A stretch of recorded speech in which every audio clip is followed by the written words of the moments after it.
Hello. Today we're going to deep dive and discover why Earth's giant ocean is super important for the water cycle. First, let's think about how big the ocean is. It's like a giant water bowl that covers most of our planet. If you look at a globe or a picture of Earth from space, you'll see more blue than land. All that blue is our ocean. Because the ocean is so enormous, it holds almost all of Earth's water. That's a lot of water. And that means that the ocean is super important starting point for the water cycle. Remember the first step in the water cycle? Evaporation? That's when the sun heats, turns liquid water into water vapor, an invisible gas that rises into the sky. Well, because the ocean is so huge and spread out, the sun shines on a massive amount of ocean water all day long. This means a giant amount of evaporation happens from the ocean, much more than from lakes and rivers. The ocean is like the main engine for putting water vapor up into the air. Think of it as the biggest steam machine on Earth, constantly sending water vapor skyward. All that water vapor rising from the ocean does not just disappear. It goes up and forms clouds. So many of the clouds you see, even the ones over land, got their start with water that evaporated from the ocean. These ocean-borne clouds are then carried by winds all over the planet.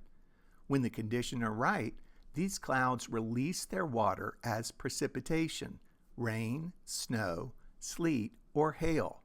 This means the ocean helps bring fresh water to places far away from it, including the land where we live. The ocean also helps control our weather.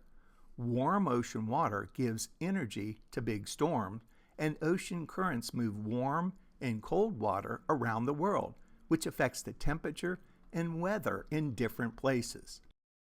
So the ocean gives lots of water to the atmosphere. What happens to the water that falls back down on land? A lot of it eventually makes its way back to the ocean. Rainwater flows into streams and rivers. These rivers carry the water across the land, and for many of them, their journey ends when they flow right back into the salty ocean. Some water soaks into the ground and can travel slowly underground towards the ocean too. This is all part of the collection phase of the water cycle, and it shows how the ocean is both a starting point and an ending point for much of Earth's water journey. You might be thinking, but the ocean is salty. If rain comes from ocean water, why isn't the rain salty too? Well, here's the cool part.